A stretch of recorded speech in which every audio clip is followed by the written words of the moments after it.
할렐루야. 자, 한 주간 또 주님의 사랑과 은혜 가운데에서 사셨을 우리 성도님들을 주님의 이름으로 축복하고 환영합니다. 자, 계속해서 우리는 2024년 새해에 어떻게 우리가 살아야 할지에 대해서 살펴가고 있는데, 오늘은 세 번째 시간으로 오늘은 우리가 어떻게 해야 하나님의 백성으로 살아가야 할 수 있을까 하는 것에 대해서 함께 살펴가면서 또 주님이 주시는 은혜 받는 시간 되기를 주님의 이름으로 축원드립니다. 자, 오늘 배경이 되는 출애굽기 19장 1절에서 24장 18절까지 말씀은 뭐냐면 바로 시내산 언약과 관련된 말씀입니다. 여호와께서는 믿음의 조상들에게 언약하신 대로 이스라엘을 출애굽시키시고 또한 시내산까지 인도하여 주셨습니다. 애굽의 그 모든 장자, 그러니까 큰아들, 모든 장자가 죽어가는 그러한 상황 속에서도 이스라엘 백성들은 전혀 해를 받지 않았고, 또한 구름 기둥과 불 기둥으로 그들을 출애굽해서 지금까지 인도하셨어요.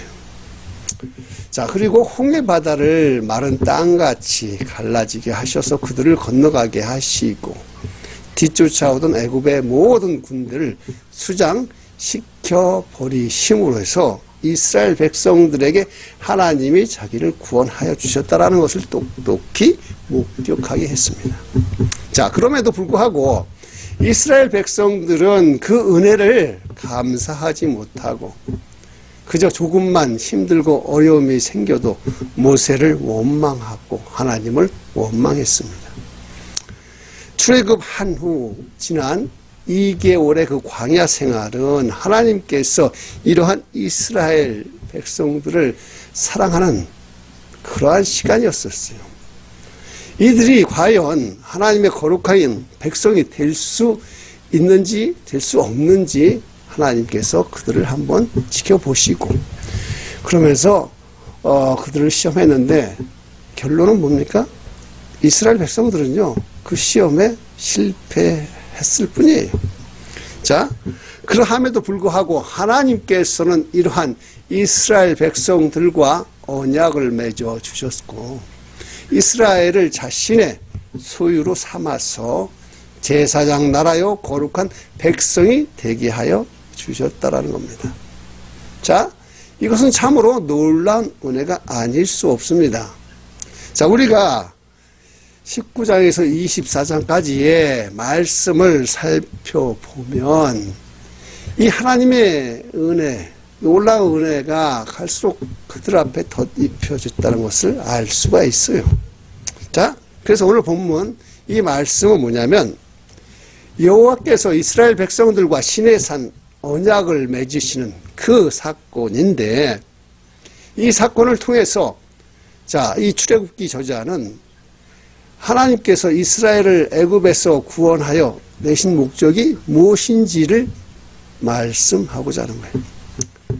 여호와 하나님께서 이스라엘 백성들을 그 애굽의 노예 상태에서 구원하여 내신 것은 이제부터는 너희들은 노예가 아니다. 하나님의 거룩한 백성이니 너희들이 이제는 자유를 누리며 살아라 하는 건데, 그들은 이스라엘 백성들은 그저 이 자유가 자기들 마음대로 살라고 불러낸 것으로 착각했다라는 거예요. 그러니까 마음 가는 대로 막 내뱉고 다시 옛날에 그 먹었던 거 먹고 싶어서 애굽으로 돌아가고 싶다고 막 헛소리나 하고 그러지 않았어요? 그런데도 하나님께서는 이런 이스라엘을 자신의 소유로 삼으시고 온 세상에 제사장 나라여 그의 거룩한 백성으로 살도록 하나님께서 불러내신 것이 바로 오늘 본문의 중요한 목적입니다. 하지만 이스라엘 백성들은 그 바로의 노예에서 하나님의 백성으로 신분은 바뀌었죠. 신분은. 하지만 그들의 본성이나 본질은 전혀 바뀌지 않았다라는 겁니다. 그들은 광야에 거친 길을 갈 때에 하나님을 원망했어요. 또한 배가 목이 마르니까 샘물 하나 때문에 또한 하나님 앞에 불평했습니다. 또한 먹을 것으로 인해 다시 옛날에 노예 생활로 돌아가겠다라고 푸념을 했고, 불편한 그런 광야의 생활, 그러한 현실 속에서 그들이 하나님께서 자신들을 구해 주었던 그 은혜를 잊어버렸다라는 겁니다. 그러나 하나님은 그들을 신의 산으로 인도하셔서 그들과 함께 하나님 백성으로 살기 위한 언약을 주시는 거예요. 이것이 바로 오늘 본문 말씀의 내용입니다. 하나님께서 이스라엘 백성을 출애굽시키시고 시내산 언약을 맺으신 것은 아브라함과 이삭과 야곱에게 하셨던 그 언약이 마침내 이스라엘 백성들을 통해서 이루어진 사건입니다. 자, 여호와께서 이스라엘의 그 불순종에도 불구하고 이렇게 언약을 맺어주신 것은 여호와께서 스스로 이제는 이 언약에 내가 너희들과 계획을 해서 하나님께서 스스로 매이시겠다라는 거예요. 하나님이. 그래서 우리는 이것이 얼마나 큰 은혜인지를 우리는 알아야 한다는 겁니다. 그렇기 때문에 우리는 이 시내산 언약을 통해서 우리가 이제는 어떻게 하나님의 백성으로 살아가야 할지를 함께 살펴가기를 원합니다. 자, 그러면 첫째는 뭘까요? 우리가 하나님 백성으로 살아가야 되는 첫 번째가 뭘까? 바로 하나님께서 우리에게 행하셨던, 해주셨던 일들에 대해서 어떻게 해야 될까요? 기억하는 것이죠. 하지만 기억하면서 감사함으로 살아가야 하는 것입니다. 자, 오늘 본문 1절, 2절을 보시면 이스라엘 자손이 애굽 땅을 떠난 지 3개월이 되던 날 그들이 시내 광야에 이르느니라.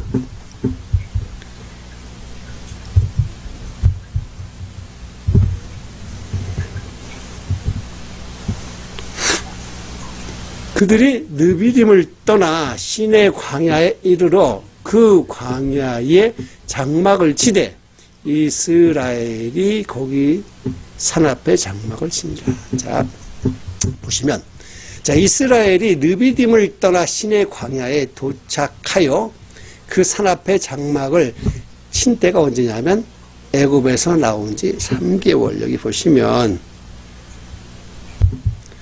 이스라엘 자손이 애굽 땅을 떠난 지 3개월이라고 했잖아요. 근데 여기 3개월은 우리가 흔히 얘기하는 석 달을 말하는 거 아니에요. 석 달은 90일인데 석 달이 아니라 1월달, 2월달, 3월달. 즉 3월달이라는 것입니다. 즉 이스라엘이 출애굽한 때가 언제냐면 1월 15일이었으니까 3월달이면 며칠 정도 됐어요? 자, 70인역에 의하면 이스라엘이 애굽이 떠난 지 한 45일이 되었다라는 것입니다. 그래서 유대인들은요, 모세가 시내산에서 10계명을 받은 날을 6월절 후 45일이 지난 50일째라는 날로 계산을 해요. 사실 이스라엘 백성들이 정상적으로 이 시내산에 오려면 3일이면 충분히 올 수 있는 길이에요. 그런데 그들은 50일 만에 시내산에 당도했고 거기서 하나님과 언약을 맺게 된 겁니다. 그러면 이스라엘 백성이 애굽에서 나와서 시내산에서 언약을 맺으시는 그 50일 동안에 그들은 무엇을 보고 듣고 경험했을까요? 자신들을 인도하시는 하나님이 하나님이 하나님이시구나. 자신들이 하나님 되신다는 것을 깨닫고 보고 느낀 그런 시간이 된 것이죠. 그래서 3절을 보시면 모세가 하나님 앞에 올라가니 여호와께서 산에서 그를 불러 말씀하시되 너는 이같이 야곱의 집에 말하고 이스라엘 자손들에게 말하라. 아멘. 자, 모세가 이제 시내산에 올라갔어요. 그런데 하나님이 모세에게 이렇게 말씀을 하십니다. 뭐냐면 너는 이같이 야곱 족속에게 이르고 이스라엘 자손에게 고하라, 즉 말하라고 하는 거예요.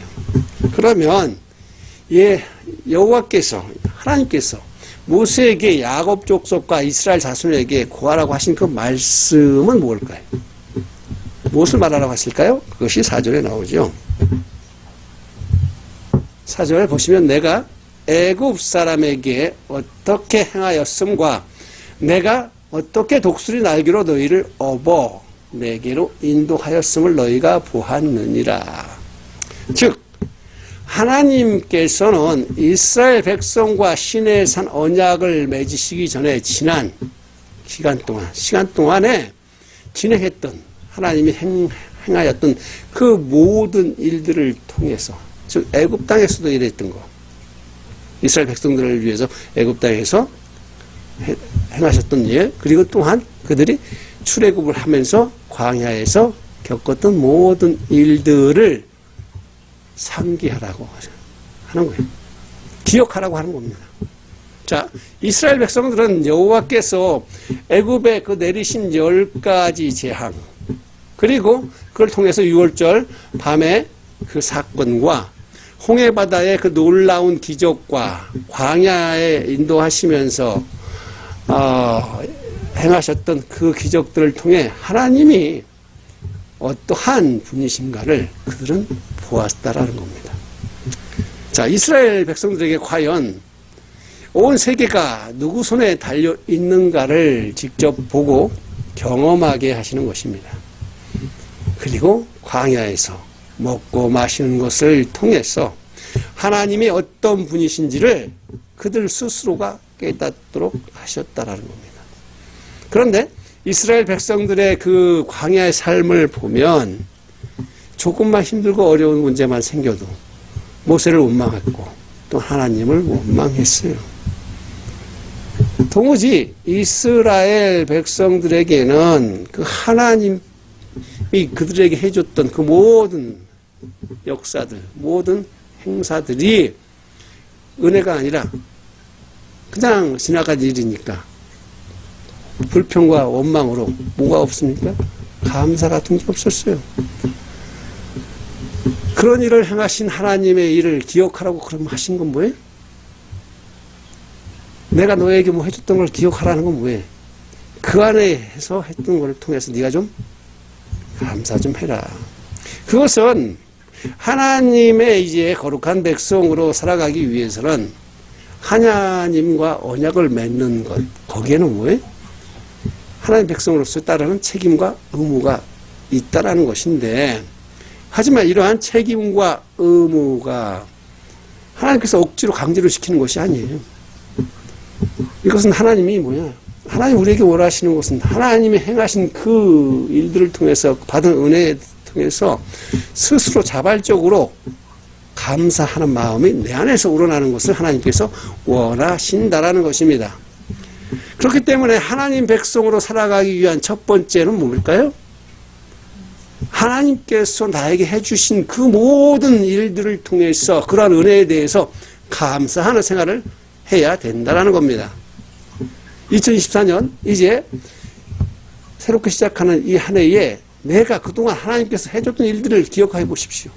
얼마나 많은 일들 가운데서 하나님이 나를 사랑해 주셨고 하나님이 나를 큰 은혜를 주셨다는 것을 기억할 때마다 우리는 뭐 해야 돼요? 감사해야 됩니다. 만약에 우리가 하나님께서 우리에게 행했던 그 모든 수많은 사랑과 은혜의 역사들을 기억하지 못하고 산다면 하나님 백성으로서의 책임과 의무에 그 무게에 짓눌려서 산다면 어떻게 될까요? 아마도 엄청 힘든 신앙생활, 믿음생활을 하게 될 것입니다. 즉 사랑과 은혜를 기억하지 못하면 그냥 힘든 책임과 의무감으로 그저 우리의 몸과 마음이 시간이 가면 갈수록 탈진하게 될 것입니다.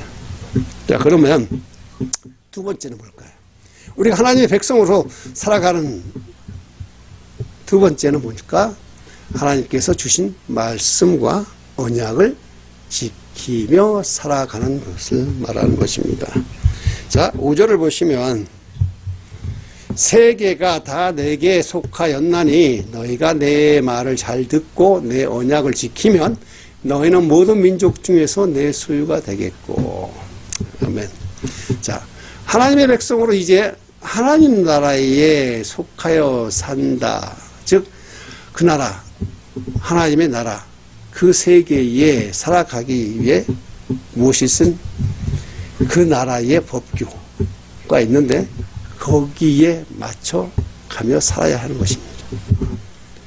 그 하나님 나라의 법이 바로 하나님의 율법이며 하나님의 말씀이지요. 그래서 하나님이 주신 말씀에 순종하며 살아가는 것이 하나님 백성으로서 마땅히 해야 할 의무라는 거예요. 하나님의 백성들이 매일매일 이 말씀을 지키고 순종하는 것은 하나님이 나의 하나님 되심을 인정하는 것이며 또한 이것이 하나님을 섬기는 것이며 이것이 하나님께 예배하고 찬송하며 하나님을 사랑하는 것의 증거이기 때문에 그래요. 우리 하나님을 사랑한다고 하면서 하나님 말씀을 순종하지 않는다면 그 사람은 하나님을 사랑하는 것이 아니고 하나님 백성으로 살아가는 것이 아니죠. 그래서 내 안에 하나님을 나의 첫 자리에 모시고 그분과 동행하면서 그분의 통치 안에서 순종하며 사는 것이 바로 하나님 백성으로 살아가는 두 번째 길이라는 것입니다.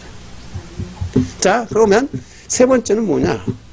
세 번째는 우리가 하나님 백성으로 살아가야 하는 세 번째는 무엇이냐면 바로 하나님께서 우리에게 주시는 위대한 소원들, 우리에 대한 하나님의 기대들을 우리는 소망하며 살아가야 하는 것입니다. 자, 6절을 보시면 너희가 내게 대하여 제사장 나라가 되며 거룩한 백성이 되리라. 너는 이 말을 이스라엘 자손에게 전할지니라. 아멘. 자, 하나님께서 이스라엘 백성들에게 주시는 소원이 뭐예요? 제사장 나라가 된다. 이스라엘은 제사장 나라가 될 것이다. 그리고 이스라엘 백성들은 그 안에 사는 거룩한 백성이 된다라고 하는 것입니다. 자, 이게 하나님이 우리에게 주시는 소원이에요. 그런데 이 말씀을 주실 때 이스라엘 백성들의 상황을 봐요. 상태를 봐요. 지금은 어디? 시내산 광야에 아까 처음에 시작했을 때 봐요. 그들은 늘 하나님 앞에 원망하고 불평하며 거룩한 하나님 백성으로 지금 살 자세 자체가 안 되었지요. 그런데 하나님은 이러한 이스라엘에게 세상 모든 나라의 하나님을 알리는, 그래서 하나님과 세상 만방에 하나님의 그 제사장, 즉 중보자가 되는 나라가 될 것이야. 니들은 나와 세상 만방 사이에서 중간에서 중보하는 그러한 나라가 될 거야 라고 하나님께서 말씀해 주시는 거예요.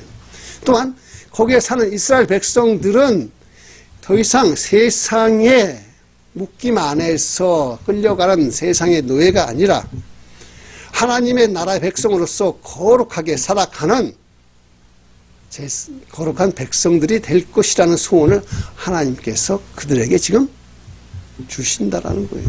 이것은 소원이 아직 이루어지지 않았지만, 근데 이것이 얼마나 큰 축복인지 알아요? 제사장이라는 것이 뭘까요? 이스라엘 백성들 중에서도 다 제사장이 되는 게 아니죠. 오직 구별된 자만이 하나님께서 쓰시는 거룩한 존재가 제사장입니다. 그래서 그들은 남들보다 더 호화로운 옷을 입어요. 예복을 입고. 그리고 남들보다 더 하나님을 가깝게 할 수가 있으면서 하나님의 말씀을 가까이 듣고 그 말씀을 사람들에게 선포하는 직책을 가진 사람들이 바로 제사장이라는 겁니다. 그래서 제사장은 하나님에게도 귀한 사람일 뿐 아니라 또한 사람들에게도 귀한 존재가 되는 사람들이에요. 왜냐? 제사장이 없으면, 하나님 앞에 제사장이 없으면 하나님 말씀을 전할 수도 없고, 그러니 사람들이 하나님을 가까이 할 수가 없기 때문에 그렇지요. 자, 이 말을 좀 더 깊게 들어가 보면, 만약에 하나님과 이 사람 사이에 이 제사장이 없으면 온 이스라엘 백성들은 하나님의 말씀도 들을 수가 없고, 마찬가지로 하나님의 복도 받을 수 없게 되는 것입니다. 그래서 그들은 거룩한 백성으로 살아갈 수가 없어요. 그래서 제사장이 있어야 그들을 통해서 이스라엘 백성은 거룩한 존재가 되는 겁니다. 자, 우리 사랑하는 성도님 여러분, 이제 2024년 이제 1월 달이 거의 다 마무리가 됐죠. 이러한 2024년에는 우리는 하나님 백성으로 살아가기 위해서 첫 번째 뭐 해야 돼? 감사하는 삶을 살아야 해. 당장 내 앞에 어떠한 일이 벌어진 것만 감사하는 게 아니라 지나온 시간 동안에, 세월 동안에 나에게 베풀어 주신 것을 기억하면서 하나님을 감사하시기 바랍니다. 그리고 매일매일 우리의 삶 가운데서 하나님의 말씀이 내 안에 나를 인도하는 그 방향등이 되기를 원하며 그 말씀 안에서 순종하며 사시기를 바랍니다.